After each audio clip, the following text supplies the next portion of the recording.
कोण हा ताप घेईल हो?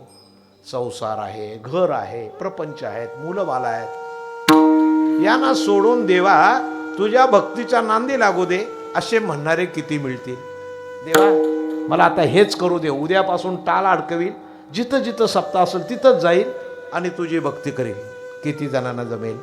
अहो म्हणून तर हा एके ठाईचा मेल केला, हा सप्ताह या ठिकाणी का केला? तर संसारी जीवाला त्या सुखाची प्राप्ती व्हावी म्हणून. परमोच्च कोटीचं जे सुख आहे ते सुख ज्या मंडपामध्ये बसला आहात. मंडप बरेच प्रकारचे असतात, राजकारणाचा असतो, लग्नाचा पण असतो का नाही? लग्नाचा पण मंडप, आता सुद्धा मंडप आहे. तुमची जी अवस्था ज्या मंडपामध्ये होते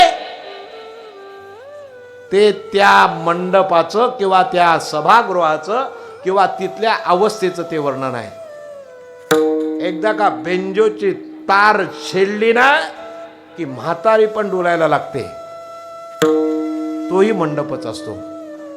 आणि इथं भावभक्ती बले धरून आना या केशवा, इथं प्रत्येकाच्या मनात देव आहे, प्रत्येकाच्या मनात देव आहे, प्रत्येकाच्या मनामध्ये भक्ती आहे.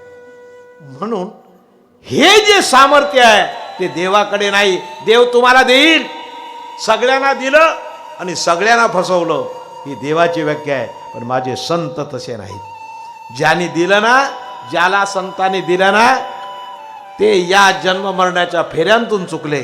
म्हणले बाबा भगवंता